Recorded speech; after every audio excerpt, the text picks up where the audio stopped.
मैं भारत को भारतीयता की मान्यता के आधार पर फिर से खड़ा करना चाहता हूं, उस काम में लगा हूं। दूसरी हमसे क्या गलती हो रही है, हमने अपने घर का नाश्ता ऐसा बनाया जो यूरोप और अमेरिका में मजबूरी में खाया जाता। मैंने कहा ना, पाव रोटी, डबल रोटी, बिस्किट, अब हमने घर में शौक से लाना शुरू किया। ज्यादातर घरों में ब्रेड पकौड़े नाश्ते में मैं देखता हूं, या ब्रेड का कोई ना कोई प्रिपरेशन नाश्ते में मिलता है। पूछो, कहते हैं बहुत इजी है। इजी तो इडली भी है, सांभर भी है, उत्तपम भी है, रसम भी है, डोसा भी है, और हलवा से ज्यादा इजी कोई चीज नहीं। सबसे सुरक्षित, सबसे पौष्टिक हलवा के बारे में आप जानते हैं? मेरे पास कोई ऐसा पेशेंट आ जाए जो ऑपरेशन करा के आया हो अभी घंटे भर पहले, मैं उसको कह सकता हूं कि घी का हलवा खा लो, इतना सुरक्षित है। उस पेशेंट को रोटी नहीं खिलाई जा सकती, दाल नहीं खिलाई जा सकती, चावल नहीं खिलाया जा सकता, कम से कम 15 दिन। लेकिन मैं उसको यह जरूर कह देता हूं कि ऑपरेशन खत्म होते ही जैसे ही होश आए, हलवा बना के खिला देना देशी गाय के घी का, क्योंकि वो हीलिंग में बहुत मदद करता है। तो हलवा से ज्यादा तो कोई भी हमारे पास डिश नहीं है जो 5 मिनट में बन सके। लेकिन वो हलवा गायब हो रहा है धीरे धीरे।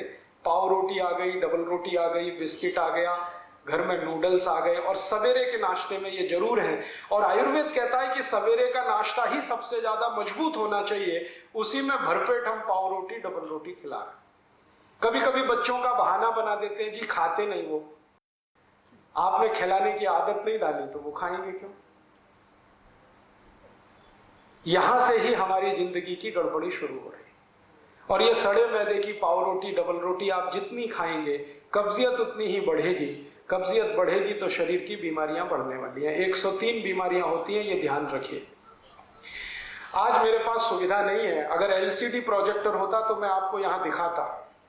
एलसीडी है? एलसीडी प्रोजेक्टर हो तो मैं आपको दिखाता कि जब आप ये खाते हैं ना, मैंने इसमें बहुत सुंदर स्लाइड्स बनाई हुई कि जैसे ही पाव रोटी खाते हैं तो अंदर क्या होता है पेट में जाने, डबल रोटी खाने के बाद क्या होता है, बिस्किट खाने के बाद क्या होता है, चाउमीन और नूडल्स खाने के बाद पेट में क्या होता है, कैसे कैसे वो कहां कहां चिपकता है, कितने एरिया को वो कवर करता है, और फिर कैसे आपको कॉन्स्टिपेशन बनाता है। और उसका बनाने का जो तरीका कोई देख ले तो उसको घृणा हो जाए, इतने खराब तरीके से बनता है। तो मेरी आपको छोटी सी विनती है कि अगर आप स्वस्थ रहना चाहते हैं, तंदुरुस्त रहना चाहते हैं, तो अपने जीवन में अष्टांग हृदय के दिए सूत्रों का पालन करें। उनमें पहला सूत्र मैंने बताया, फ्रिज में रखा हुआ कुछ ना खाएं ना कुछ पिए। फिर आप बोलेंगे जी कि क्या खाएं क्या पिए? जो चीज फ्रिज में नहीं रखी हो और जिसको पवन स्पर्श भरपूर हुआ हो और जिसको सूर्य का प्रकाश भी मिल गया हो, उसको खाइए। माने हर चीज ताजा बना के खाइए, फ्रिज में रखी हुई मत खाइए। फ्रिज में दूध रखना भी बंद कर दीजिए, दही भी मत रखिए, इनको बाहर ही रखिए ना। तो आपके जीवन में स्वास्थ्य अपने आप आता चला जाए। दूसरा एक नियम है, आयुर्वेद का नियम है, अष्टांग हृदय का भी वो नियम है, और सभी ऋषि ऐसा बोलकर गए हैं कि जो जिंदगी स्वस्थ रखनी है तो ठंडा पानी मत पीजिए, पानी गर्म करके पीजिए। कम से कम उतना गर्म हो जितना गर्म आपका शरीर है, क्योंकि गर्म पानी शरीर को बहुत तरह से सफाई कर देता है, टॉक्सिक वेस्ट को शरीर के बाहर निकाल के फेंकता है, पचने में भी मदद करता है, शरीर के पूरे तंत्र को व्यवस्थित रखता है। हल्का गुनगुना पानी, ज्यादा गर्म भी नहीं, ज्यादा ठंडा भी नहीं। दूसरा ये नियम है। तीसरा ये नियम है कि आप जो भी खाना खाइए ताजा खाइए, खाना चबा चबा के खाइए, क्योंकि भारत में चबाने का बहुत महत्व है, यूरोप में नहीं। यूरोप में क्या है ना, ठंडी है, मैंने आपको बोला ना ठंडी है, तो ये जो जबड़े हैं ना ये फ्लेक्सिबल नहीं, तो ज्यादा चबा नहीं सकते, तो जो भी कुछ है जल्दी जल्दी निगल निगल के खाते हैं वो। हमारे तो जबड़े बहुत फ्लेक्सिबल हैं, तो हमको तो चबा चबा के खाना है। और यूरोप में एक और मुश्किल है कि उनके जो मसूड़े हैं ना बहुत कड़े हैं, और कड़े मसूड़ों को साफ करना वो ब्रश से ही संभव है, हार्ड है बहुत, तो वो ब्रश करते हैं। आप मत उनकी नकल करिए, आपके मसूड़े तो बहुत सॉफ्ट है, इतने सॉफ्ट है कि थोड़ा भी ब्रश आड़ा तिरछा चल गया तो खून ही खून निकलेगा। तो उनकी नकल करके टूथब्रश मत करिए। फिर क्या करें, दंतमंजन है हमारे पास, और अगर ब्रश ही करना है तो नीम के दातुन से अच्छा कोई नहीं, क्योंकि उसके ब्रसल्स बहुत सॉफ्ट होते हैं। प्लास्टिक के ब्रश के ब्रसल्स की तुलना में वो बहुत सॉफ्ट है। तो दातुन करना शुरू कर दीजिए, दंतमंजन करिए तो दांत अच्छे रहेंगे, मसूड़े भी अच्छे रहेंगे। पानी कभी भी ठंडा मत पीजिए, तो दांत सुरक्षित रहेंगे, गला भी सुरक्षित रहेगा, पेट भी अच्छा रहेगा। हमेशा गुनगुना पानी पीजिए। और आप तो अगर जैन मानते हैं, जैन धर्म मानते हैं, तो आप जानते हैं कि ज्यादा देर रखा हुआ पानी भी मत पीजिए, क्योंकि उसमें जीव वृद्धि होती है। तो ताजा पानी बना के पीते रहे। ताजा पानी बना के माने हर समय हल्का गुनगुना करके पीते रहे। चौथा नियम यह है स्वस्थ रहना, निरोगी रहना, कि खाना खाइए तो खूब अच्छे से चबाइए, क्योंकि आपके मसूड़े तो फ्लेक्सिबल हैं, यूरोप में नहीं है। और इतनी बार चबाइए जितने दांत हैं आपके। एक दिन शीशे के सामने खड़े होकर अपने अपने दांत गिन लीजिए। किसी को 32 होंगे, किसी को 30 होंगे, किसी को 28 होंगे। तो रोटी का एक टुकड़ा मुंह में डाला तो उतनी बार चबाइए, जैसे 32 दांत है तो 32 बार चबाइए, 30 है तो 30, 28 है तो 28। खूब चबा के खाना खाइए। आयुर्वेद कहता है खाने को इतना चबाइए कि लार के साथ खाना मिले और पानी की तरह से उतर जाए, तो जिंदगी में कभी कोई बीमारी आने की संभावना नहीं। फिर ऐसे ही नियम है एक छोटा सा, कि पानी पीजिए तो घूट घूट भर के पीजिए, जैसे गर्म दूध पीते वैसे पानी पीजिए, सिप करके पानी पीजिए, ताकि ज्यादा लार शरीर में जाए। लार जो है ना, वात पित्त कफ तीनों को संतुलित रखती है।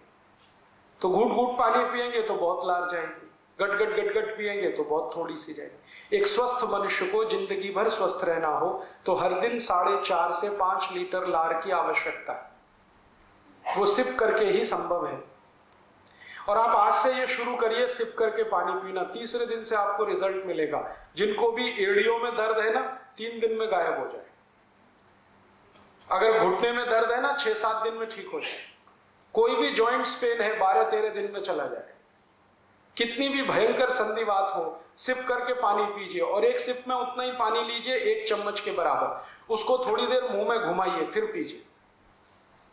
अगर आपका वजन बहुत बढ़ गया है तो महीने 1.5 महीने में ही 5-6 किलो कम हो जाएगा अपने आप, बिना कोई दवा खाए, सिप करके पानी पीने से। अभी थोड़े दिन पहले मेरा एक दोस्त अमेरिका से लौटा है, उसका 140 किलो वजन हो गया था। तो उसको अमेरिका की जिस कंपनी में नौकरी करता था निकाल दिया, क्योंकि वहां नौकरी से निकालने में 1 मिनट लगता है किसी को। वहां जॉब कभी भी सुरक्षित नहीं है, सिक्योरिटी नहीं। निकाल दिया और उसको एक्सप्लेनेशन दिया कि हम आदमी को नौकरी पे रखते हैं, हाथी के बच्चे को नहीं रखते। 140 किलो का।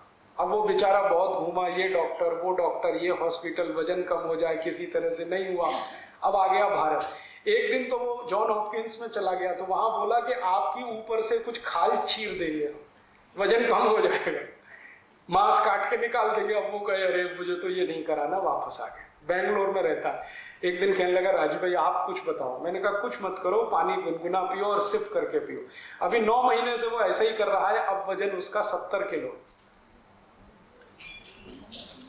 बिना कोई दवा के, बिना किसी एक्सरसाइज के, बिना किसी योग, बिना किसी प्राणायाम के, खाली सिप करके पानी पीने का ये चमत्कार है। तो आप बहुत सारी बीमारियां इसी से ठीक कर सकते हैं। आपने देखा है कुत्ता कैसे पानी पीता है? कुत्ते को सुना कभी डायबिटीज होता है? कभी नहीं होता। चिड़िया होती है ना, चिड़िया कैसे पानी पीती है? एक चोंच में 1 ड्रॉप उठाएगी, फिर पिएगी, फिर थोड़ी देर रुकेगी, फिर दूसरी ड्रॉप, फिर पिएगी, फिर रुकेगी। चिड़िया को ना संधिवात होता है, ना जॉइंट्स पेन होता है, ना डायबिटीज होता है, ना कैंसर होता है, ना हाइपरटेंशन होता है, ना माइग्रेन होता, कुछ नहीं होता। वो स्वस्थ है, मस्त है। हमको ये सब क्यों होता है? जिस भगवान ने चिड़िया बनाई है उसी ने हमको भी बनाया। जो आत्मा उसमें है वही आत्मा हम में है, जो ऑर्गन्स हमारे हैं वही ऑर्गन्स उसके हैं। बस वो खाने पीने का ध्यान रखती है। चिड़िया कभी रात को नहीं खाती, मनुष्य रात के 12-12 बजे भी खाता रहता है। चिड़िया कभी भी खाने के साथ पानी नहीं पीती। सवेरे खाना खाएगी, दोपहर को पानी पिएगी, पानी के साथ कभी खाना नहीं खाती। सब जानवर इस नियम का पालन करते हैं। जो सबसे मूर्ख भैंस है वो भी इसका पालन करती है। सवेरे भरपेट खाना खाएगी भैंस और दोपहर को 11 बजे पानी पिएगी। लेकिन मनुष्य जो है ना वो भैंस से भी गया पीता है। वो खाने के साथ गटागट गटागट 2 गिलास 3 गिलास 5 गिलास पीता ही रहता है। आयुर्वेद में ये सूत्र है, भोजनांते विषम वाणी, माने भोजन के अंत में पानी पिया तो विष पी लिया। तो आप भोजन के बाद पानी मत पीजिए, 1-1.5 घंटे के बाद पीजिए, पानी सिप करके पीजिए, हल्का गुनगुना पानी पीजिए। सवेरे उठते हैं ना तो अपने दिन की शुरुआत पानी से करिए, चाय से नहीं। जो लोग सवेरे दिन की शुरुआत पानी से करें और जो सवेरे दिन की शुरुआत चाय से करें, दोनों जमीन आसमान के अंतर है। चाय से शुरुआत करने वालों को एक नहीं 68 बीमारियां होंगी, 68। और जो सवेरे पानी से शुरुआत करें दिन की तो उनको बीमारी ही नहीं। तो आप बोलेंगे कितना पानी पिए? कम से कम 1 गिलास तो पी लीजिए, उठते ही पी लीजिए। 2 गिलास पिए और अच्छा है, 3 गिलास पिए तो सबसे अच्छा है। पानी पीते ही क्या होता है, इंटेस्टाइन साफ हो जाती है। दोनों बड़ी और छोटी आंत दोनों साफ होती है। और दोनों आंत अगर साफ है रोज, तो आप चिंता मत करिए, जिंदगी में कुछ होने वाला नहीं है। मैं पिछले 18 साल से बीमार नहीं पड़ा, आज तक किसी डॉक्टर के पास नहीं गया, आधी गोली भी नहीं खाई मैंने, एक इंजेक्शन भी नहीं लगाया। चिकनगुनिया पिछले साल भर से भारत में फैल रहा है, 70,000 मरीजों का मैं इलाज किया हूं, अभी तक मुझे चिकनगुनिया नहीं हुआ। कर्नाटक में मैंने किया, महाराष्ट्र में किया, गुजरात में, अब राजस्थान में भी किया। सब लोग मुझे यही पूछते हैं आप कौन सी दवा खाते हैं, वही हमें बता दो। मैं उनसे कहता हूं मैं दवाई नहीं खाता, लेकिन मैं आयुर्वेद के सभी नियमों का बहुत कट्टरता से पालन करता हूं। सवेरे उठने पर पानी नहीं मिला तो उतनी देर में टॉयलेट में नहीं जाता, मिलेगा पानी तभी जाऊंगा। और उठते ही पानी पीता हूं, मुंह भी नहीं धोता, दांत भी साफ नहीं करता, रात को दांत साफ करके सो जाता हूं। पानी कभी भी पीता हूं सिप करके पीता हूं, और ठंडा पानी बर्फ डाला हुआ कभी नहीं पीता। खाने के हमेशा 1-1.5 घंटे बाद पानी पीता हूं, कभी कभी 2 घंटे बाद भी पीता हूं। ये छोटे छोटे नियम का पालन मैं करता हूं, 18 साल से मैं स्वस्थ हूं, आप भी हो सकते हैं। मैं बस इतना ही है, यूरोप की नकल नहीं करता किसी का, अमेरिका की नकल नहीं करता। वो ये कर रहे हैं तो मैं भी ये करूं, ये मैं कभी नहीं करता। पहले मैं बहुत सोचता हूं कि ये करना है नहीं करना है, अपने लिए काम का है नहीं काम का है। ये सब सोच विचार के अगर जीवन में आप फैसले लेना शुरू करें, मुझे नहीं लगता कि आप बीमार पड़ेंगे। बहुत लोगों को छोटी छोटी ये बातें आप बताएं, आप स्वयं करें, आप स्वस्थ हो जाएं, परिवार स्वस्थ हो जाए, जीवन आपका सुखी हो जाए। मानसिक बीमारियां अगर आपको हैं या जिंदगी भर उनसे बचना चाहते हैं, तो आयुर्वेद का एक छोटा नियम पालन करते रहिए कि रात को जब सोए तो सूर्य की दिशा में सिर रखिए, पूर्व दिशा में सिर करके सोइए। और कोई बहुत मजबूरी आ जाए तो दक्षिण दिशा में कर लीजिए, उत्तर और पश्चिम को हमेशा छोड़िए। सोने के लिए नहीं है ये उत्तर और पश्चिम की दिशा, पूजा करने के लिए है, अध्ययन करने के लिए है, सोने के लिए तो पूर्व और दक्षिण। जितने दिन आप पूर्व की तरफ सिर करके सोते रहेंगे, कभी भी आपको मानसिक बीमारियां नहीं आएंगी, और कम से कम नींद नहीं आने की जो बीमारियां हैं वो खत्म हो जाएंगी, अपने आप खत्म हो जाएंगी। अभी छोटी सी बात है, हम कर सकते हैं, अपने घर के बेड की दिशा बदल दीजिए, आज ही चेंज कर लीजिए। अगर बेड आपका फिक्स है तो उसको आज चेंज कर लीजिए, नहीं तो जमीन पे सोए तो फ्लेक्सिबल है, जब चाहे दिशा बदल सकते हैं। और 2-3 छोटी छोटी बातें हैं कि आप कभी भी खाना खाएं तो यूरोप और अमेरिका की नकल करके मत खाइए, जैसे कुर्सी मेज पे बैठ के स्टैंडिंग पोजीशन में। आप कहीं जाते हैं शादी ब्याह बारात में, बुफे सिस्टम है, तो पागल मत बनिए। आप अपना खाना थाली में निकालिए, कहीं आराम से कोने में बैठ के खाइए उसको। इसमें कोई हम छोटे होने वाले नहीं। हमको ये शर्म आती है कि सब खड़े होके खा रहे हैं, हम नहीं खाएंगे तो हम उनको मूर्ख तो वो हैं। आप कम से कम उन मूर्खों में इंटेलिजेंट रहिए। और कोई पूछेगा जी क्यों बैठ के खा रहे हो, तो उनसे कहो कि मेरे घुटने अभी काम करते हैं, कमर भी काम करती है, दोनों फ्लेक्सिबल है, हम बैठ सकते हैं। जब नहीं बैठ पाएंगे तब सोचेंगे खड़े खड़े खाएं। तो घर में डाइनिंग टेबल पे खाना ना खा के जमीन पे बैठ के खाएं। भारत में सबसे अच्छे खाने की पद्धति है सुख आसन में बैठ के खाना। और खाने के बाद 10 मिनट कम से कम वज्रासन जरूर करें, दोपहर को हो या शाम को। और दोपहर के खाने के बाद 20 मिनट विश्राम करें, पहले 10 मिनट वज्रासन, फिर 20 मिनट विश्राम। और रात को अगर खाना खाया तो 10 मिनट का वज्र सकते हैं। जब नहीं बैठ पाएंगे तब सोचेंगे खड़े खड़े खाएं। तो घर में डाइनिंग टेबल पे खाना ना खा के जमीन पे बैठ के खाएं। भारत में सबसे अच्छे खाने की पद्धति है सुख आसन में बैठ के खाना, और खाने के बाद 10 मिनट कम से कम वज्रासन जरूर करें, दोपहर को हो या शाम को। और दोपहर के खाने के बाद 20 मिनट विश्राम करें, पहले 10 मिनट वज्रासन, फिर 20 मिनट विश्राम। और रात को अगर खाना खाया तो 10 मिनट का वज्रासन करके टहलने को जरूर जाए, कम से कम 500-700 कदम चले। 1000 कदम चलेंगे तो बहुत अच्छा है। ये मुश्किल से 10-12 सूत्र मैंने आपको बताए हैं, यही जिंदगी भर आपको निरोगी बना देंगे, और कुछ करने की जरूरत ही नहीं। वैसे तो कुल सूत्र 2000 से ज्यादा है, मैंने आपको 10-12 बताए हैं, क्योंकि ज्यादा बताऊं तो आपके दिमाग में बैठेंगे नहीं। सरल सरल सूत्र हैं, इनको आज से ही शुरू करिए। और मेरी आप सबको विनती है कि अपने बच्चों को तो इनका संस्कार दे दीजिए अभी से। उनको आदत डाल दीजिए कि भोजन के साथ पानी नहीं पीना है, 1 घंटे बाद पीना है। फिर वो कहेंगे गले में खाना फंस गया, तो कहो लस्सी पी लो, दूध पी लो, पानी मत पियो। दोपहर का भोजन है तो लस्सी पिला दो, शाम का भोजन है दूध पिला दो, पानी मत पिलाओ, पानी 1 घंटे बाद ही पिलाओ। पानी हमेशा सिप करके पीने की आदत डाल दो उनको, जिंदगी भर पड़ी रहेगी। सवेरे उठते ही पानी पीने की आदत डाल दो, हल्का गुनगुना पानी पीने की आदत डाल दो। उनको जो संस्कार मिल गया तो वो फिर भूलने वाले नहीं है, और वो जीवन भर स्वस्थ रहेंगे। और ये तो कुछ है स्वस्थ रहने के सूत्र। जो गलती से बीमारी आ गई अब क्या करें? तो एलोपैथी की दवा खाएं। एलोपैथी की दवाएं मैंने आपको बताया ठंडे देश में रहने वाले लोगों के हिसाब से बनाई गई है, इसलिए सभी दवाएं गर्म है। आप समझ रहे हैं मेरी बात? ठंडे लोगों के रहने वाले देश के हिसाब से बनाई गई दवाएं हैं, इसलिए सभी दवाएं गर्म हैं। और गर्म देश में रहने वाले इन गर्म दवाओं को खाएं तो भयंकर साइड इफेक्ट्स हैं उनके।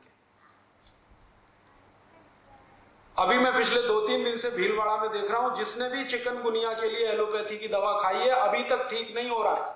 अभी भी यहाँ कंधे दुख रहे हैं, कमर दुख रही है, मुंह में छाले हो रहे हैं, खाना निगल नहीं पा रहे हैं, ये पांव सूज रहा है, ये घुटना सूज रहा है। और जिन्होंने ये एलोपैथी की न खा के 3 दवाएं ही सिर्फ होम्योपैथी की खाई है, वो 2-2 दिन में ठीक होके काम पे लग गए। यहीं से समझ लीजिए इस बात। एलोपैथी की हर दवा साइड इफेक्ट करती है। एलोपैथी में इस समय अमेरिका में एक बहुत बड़ा डॉक्टर है डीन ऑर्निश, उसने तो चिल्ला चिल्ला के कहना शुरू किया है कि एलोपैथी में कोई दवा ही नहीं है, यहां तो सिर्फ जहर ही जहर है, खा के मरना चाहो तो मरो। वो खुद ही कहता है, चिल्ला चिल्ला के कहता है। और आजकल डीन ऑर्निश पूरे अमेरिका में घूम घूम के, वो आपको मालूम है एमडी है, एमबीबीएस एमडी है, और वो गांव गांव घूम रहा है अमेरिका में और शिविर लगाता है। और वो शिविर में यही सिखाता है, दवा मत खाओ। और तो फिर क्या करो? यही बातें जो मैं आपको बता रहा हूं वो बताता है, बस इतना ही अंतर है कि वो ये बताने का $500 लेता है पर पेशेंट, मैं आपको फोकट में बता के जा रहा हूं। यही बताता है, पानी को गुनगुना करके पियो, पानी को सिप करके पियो, सवेरे उठ के पानी पियो, खाने के 1 घंटे बाद पानी पियो।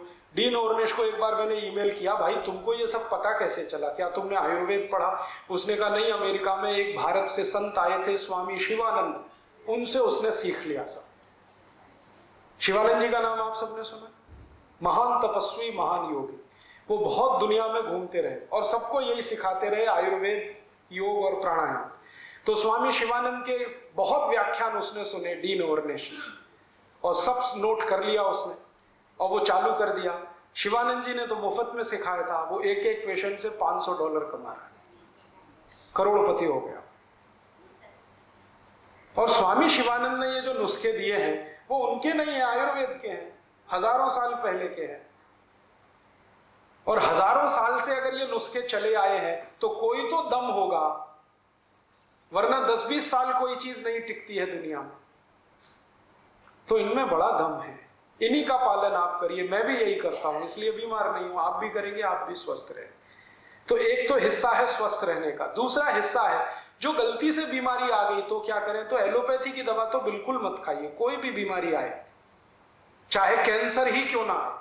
मैं आपको पूरी गंभीरता और जिम्मेदारी से कह रहा हूं कि जो आपके घर में किसी को कैंसर हो जाए तो बीमारी का इलाज एलोपैथी से तो कभी नहीं करा, क्योंकि एलोपैथी में मरीज जो है ना कैंसर से नहीं मरता, कैंसर का जो ट्रीटमेंट दिया जाता उससे मर जाता।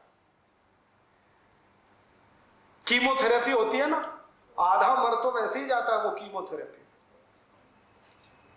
इसलिए कभी भी किसी को कैंसर हो जाए, एक तो घबराना नहीं, और एलोपैथी के डॉक्टर के पास लेके जाना नहीं। फिर आप पूछेंगे क्या करें, मैं आपको दवा बताता हूं। आपके घर में दवा है, कैंसर की सबसे अच्छी दवा है हल्दी। आपको शायद सुन के आश्चर्य होगा, अमेरिका की सरकार ने हल्दी पर 33 पेटेंट लिए हैं। 33 के 33 पेटेंट जो है ना, एंटी कैंसरस प्रॉपर्टी के पेटेंट। हल्दी में कैंसर को ठीक करने की सबसे ज्यादा ताकत है।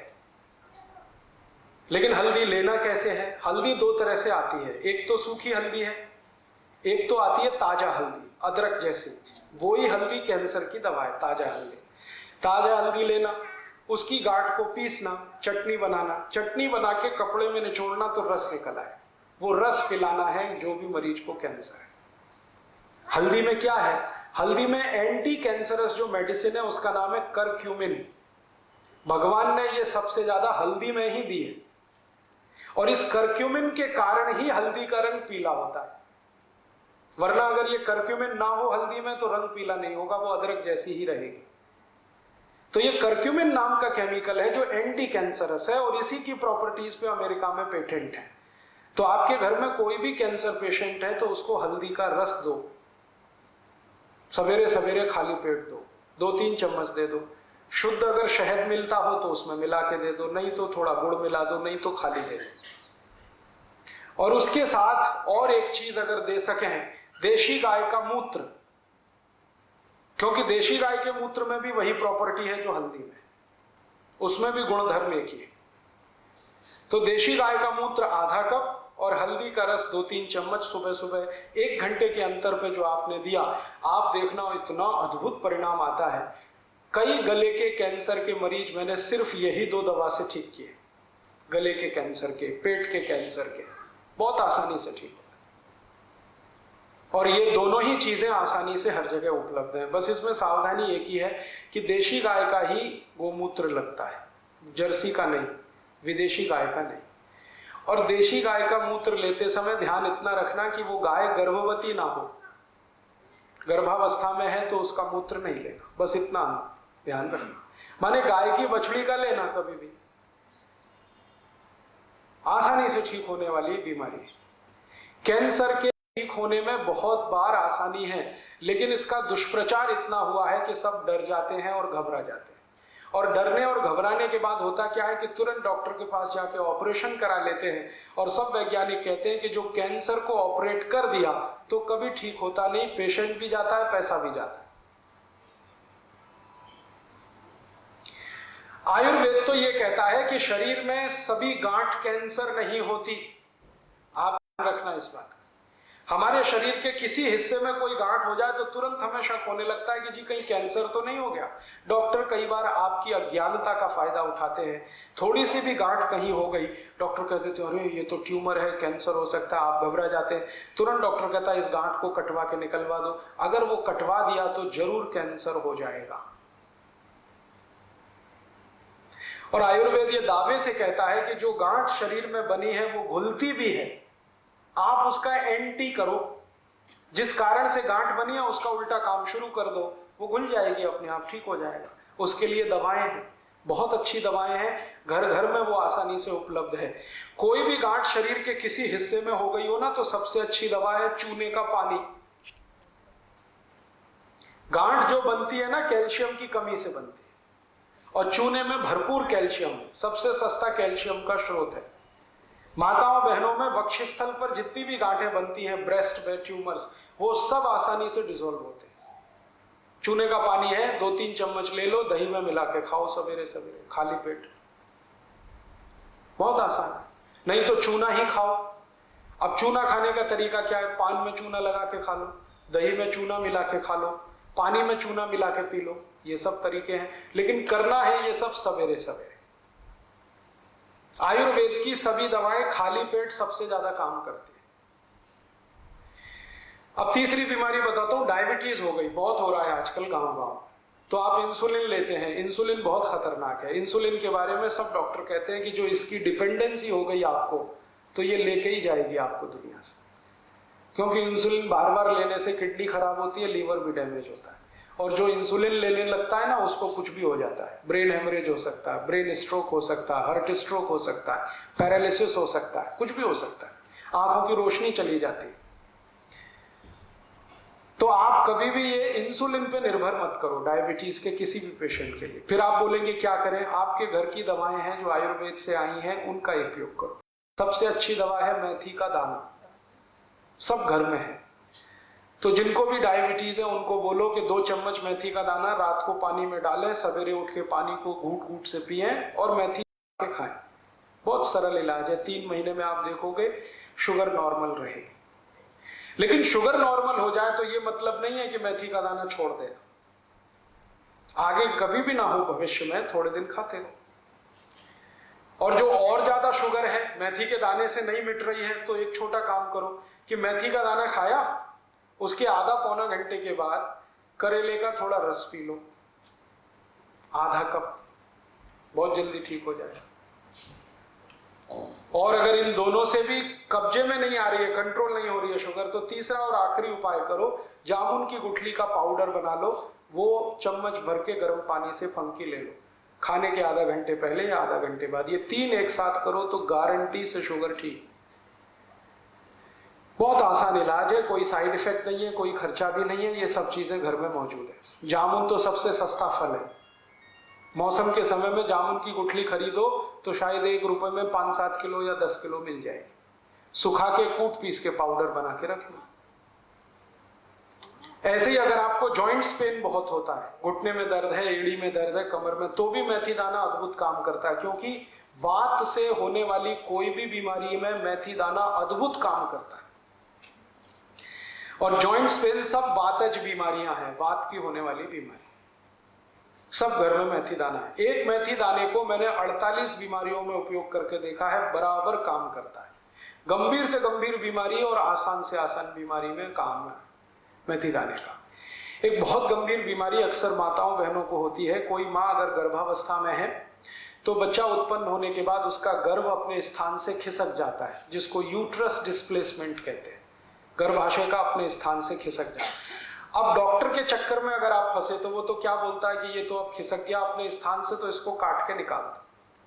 अगर काट के ही निकालना था तो भगवान ने दिया क्यों? मूर्ख तो नहीं है भगवान, कम से कम डॉक्टर की तुलना में तो मूर्ख नहीं है। हर डॉक्टर के पास एक ही जवाब है, काट के निकाल दो, काट के। और जिस माँ का गर्भाशय कट गया उसकी जिंदगी कट जाएगी, फिर पूरी जिंदगी उसको पीठ दर्द होगा, पाँव में दर्द होगा, घुटने दुखते रहेंगे, और इतना दर्द होगा किसी दवा से रुकेगा नहीं। फिर जब उसकी मृत्यु होगी तो दर्द ठीक होगा, इतना खराब है ये। तो आप कभी भी कोई डॉक्टर के ये बहकावे में नहीं आना। वो ये कहता है ना गर्भाशय काट के निकाल दो, तो कहो जयराम जी की तुम्हारे घर में बैठो, हम कहीं और जाएंगे, और आप घर में ही इलाज कर लो। जो भी माता या बहन का गर्भाशय थोड़ा भी अपने स्थान से हट गया है, उसकी सबसे अच्छी दवा है यही मेथी का दाना। इसके लड्डू बनाओ गुड़ और घी के साथ, और वो माँ को रोज लड्डू खिलाओ सवेरे शाम। आप देखना 20-25 दिन में अपने आप गर्भाशय अपने स्थान पे आ जाएगा। अद्भुत काम करता है ये मेथी। आपको नींद नहीं आती है तो आपका ये जो अंगूठा है ना, अंगूठा, इसके नाखून के दोनों साइड में मेथी दाने बांध के पट्टी लगा लो, बहुत गहरी नींद में सो जाओगे।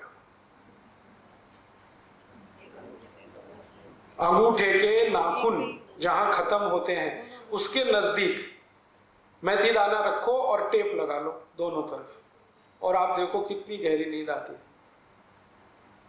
बहुत अद्भुत काम करता है। किसी बच्चे को कान में बहुत दर्द हो रहा है, 2-3 मेथी दाने डाल दो, 5 मिनट ऐसे रखो तो दर्द बंद हो जाएगा, ऐसे कर दो मेथी दाना निकल जाए।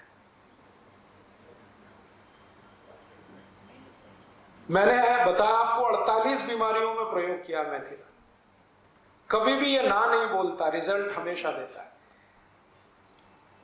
और हमारा घर कोई ऐसा है नहीं जहां मेथी दाना मिले नहीं। अद्भुत है, आप इसको जरूर घर में रखो, भरपूर इस्तेमाल करो। और ऐसे ही एक बहुत अच्छी दवा अपने घर में है दालचीनी। मेथी दाने के बाद दूसरी सबसे अच्छी दवा जो मुझे नजर में आई है वो दालचीनी। एक दालचीनी से लगभग 43 रोग ठीक होते हैं, अकेली दालचीनी। दालचीनी तो आप जानते ही हैं, वो उसको पीस के पाउडर बना लो, तज कहते हैं, शायद उसको तज कहते हैं, यहाँ दालचीनी कहते हैं। हाँ, ये वही है ना सिनामोन जिसको अंग्रेजी में कहते हैं। हाँ, तो ये अद्भुत है दालचीनी। हार्ट के पेशेंट को दे दो, इसका काढ़ा बना के, बहुत अच्छा काम करता है। ब्लड प्रेशर बहुत हाई हो गया है, दालचीनी का काढ़ा पीना शुरू करो। ब्लड प्रेशर बहुत लो है तो दालचीनी का काढ़ा पियो, थोड़ा गुड़ डाल के पियो। अगर आपको बहुत अच्छे पेट खराब रहते हैं, माने ज्यादा दिन पेट खराब रहता है, दालचीनी लेना शुरू करो। पेट के साथ ये संधिवात रहता है तो दालचीनी ले लो, कब्जियत रहती है तो बहुत काम आती है दालचीनी। मोटापा बढ़ गया है तो दालचीनी का उपयोग कर लो, बहुत अच्छे। ये पाउडर फॉर्म में इस्तेमाल की जाती है। ऐसे ही अपने घर में एक बहुत अच्छी दवा है धनिया। धनिया सूखा वाला और ताजा दोनों काम आते हैं। अगर आपको एनीमिया है, माने खून की कमी है, तो हरा धनिया पीस पीस के चटनी बना बना के खूब खाओ, उसका रस पियो। और सूखा धनिया सबसे अच्छा काम आता है थायराइडिज्म। अगर हाइपरथायराइडिज्म है, थायराइड बढ़ा हुआ है, या हाइपोथायराइडिज्म है, घटा हुआ है, दोनों ही स्थिति में सूखे धनिये को पानी में डालो, पानी को उबालो और सवेरे सवेरे घूट घूट पियो, तो लगभग 20-25 दिन में सब तरह का थायराइड खत्म कर देता सूखा धनिया।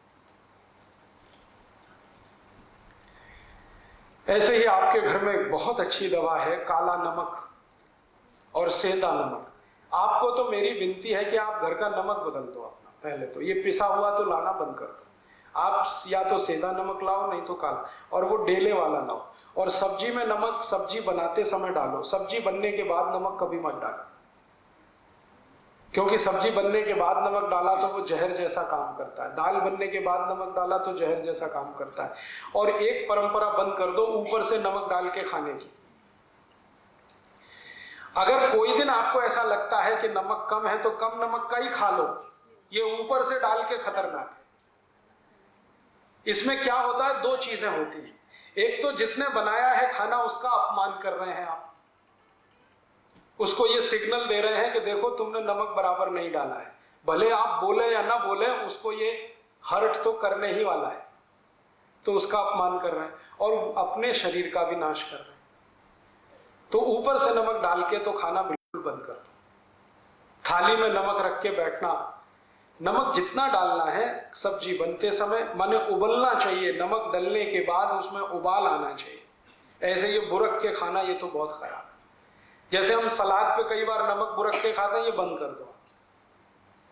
अगर कोई मजबूरी ही है, बुरक नहीं है, तो वो काला नमक थोड़ा बुरक लो, और ये सफेद वाला तो बिल्कुल नहीं। तो इन चीजों से आप बहुत इलाज कर सकते हैं। नमक बदल दो, आपकी बहुत बीमारी चली जाएगी। और एक दो छोटी बातें बताता हूं कि आपके घर में कुछ ऐसी औषधियां हैं जिनको दुनिया भर के लोगों ने आज मान्यता दे दी है। वो उसमें से एक है तुलसी।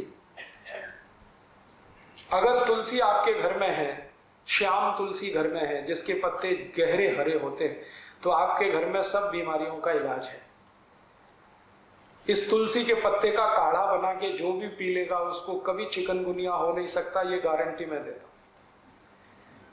और चिकनगुनिया ठीक होने के बाद जो सब शिकायतें हो रही है ना, अभी दर्द नहीं जा रहा है, कमजोरी नहीं जा रही है, एक ही दिन तुलसी का काढ़ा पी लो तो सब चला जाए। तुलसी जो है ना एंटीपायरेटिक है, माने बुखार से होने वाली तकलीफों की सबसे अच्छी दवा है तुलसी। कभी भी बुखार आ जाए, तुलसी का काढ़ा कभी भी दो, भूलो ही मत। ज्यादा तेज बुखार हो तो तुलसी के काढ़े में अदरक का रस मिलाओ, नहीं तो सौंठ का पाउडर मिलाओ। और ज्यादा तेज बुखार है तो इसमें पीपर मिलाओ, छोटी पीपर मिलाओ। और ज्यादा तेज बुखार है तो नीम की गिलोय मिला लो, या नीम के पेड़ की छाल का पाउडर मिला लो। कितना भी तेज बुखार खत्म होता है। लेकिन मेन है इसका तुलसी, बेस है तुलसी। होम्योपैथी में दवाएं तुलसी से बहुत हैं, आयुर्वेद में तो अद्भुत दवाएं हैं तुलसी की। इसका भरपूर इस्तेमाल आप अपने घर में करिए, जैसे जैसे कर सकते हैं। आप में से कई लोग आश्चर्य करेंगे, मैंने स्किन डिसीज तुलसी से ठीक किए। त्वचा के रोग, सोराइसिस, इचियोसिस, एक्जिमा, 20-20 साल पुरानी बीमारियां त्वचा की, तुलसी के रस से ठीक होती।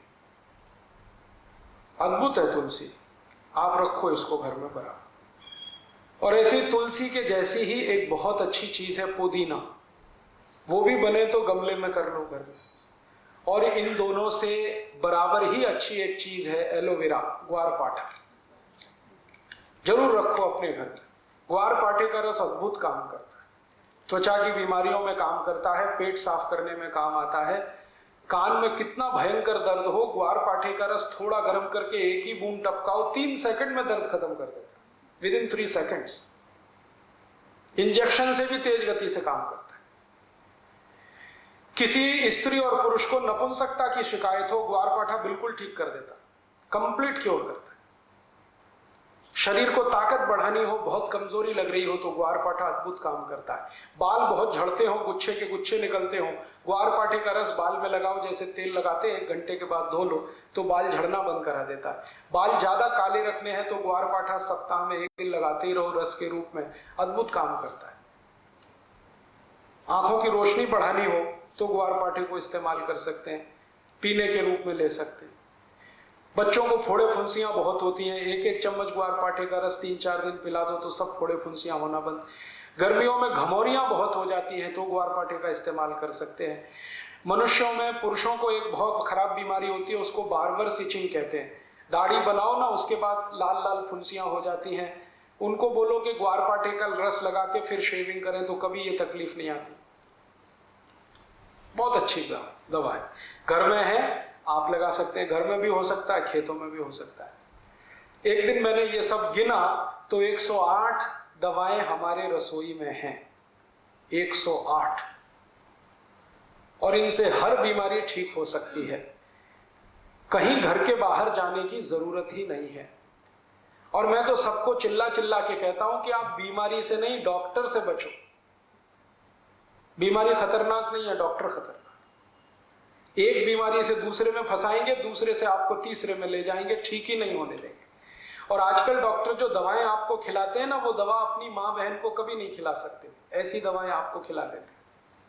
जिन दवाओं पर कोई क्लिनिकल ट्रायल्स नहीं हुए हैं, जिन दवाओं को किसी ने अप्रूव भी नहीं किया है, उनको धड़ल्ले से प्रेस्क्राइब करते हैं, क्योंकि कमीशन मिलता है। और ये कमीशन खोरी इतना बढ़ गया है कि अब अच्छा डॉक्टर चिराग लेके ढूंढने निकलो तो कोई एक मिले, मुश्किल से एक मिले। इसलिए आप इनसे अगर बचे रहें तो आपकी जिंदगी बहुत सुरक्षित रहने वाली है। तो ये छोटी छोटी कुछ बातें मैंने आपसे कही, आप इनका पालन करें। एक तो हमारा आयुर्वेद का हिस्सा है, स्वस्थ कैसे रहें उसके कुछ सूत्र मैंने बताए। एक तो बीमारी आ गई तो अपने घर से उसका कैसा इलाज करें। कोई बीमारी ऐसी नहीं जिसका रसोई से इलाज ना हो सके, और अगर बहुत अधिक जरूरत पड़ेगी तो रसोई से 2-4 कदम ही आगे जाना पड़ेगा। कोई ना कोई वृक्ष, कोई ना कोई पौधा, कोई ना कोई फल ऐसा है जो आपकी सब बीमारियों को ठीक करेगा। तो अगर आपको ये लगे तो आज से करो। और ये सब बातें पढ़नी है तो किताबें ले जाओ, इन पर कुछ सीडी भी बनाई है, वो आप ले सकते हो, कॉपी करा करा के दूसरों को दे सकते हो। लेकिन मेरा कहना है कि अपने जीवन में आप करें, दूसरों को बताते जाएं। ये आपको अपने लिए भी काम आएगा, देश के लिए भी काम आएगा। आप सबका बहुत आभार, बहुत धन्यवाद। दोस्तों, सबसे पहले तो चैनल सब्सक्राइब करें, फिर लाइक, कमेंट और शेयर करें। और हाँ, हमारा एंड्रॉयड ऐप डाउनलोड करना ना भूलें।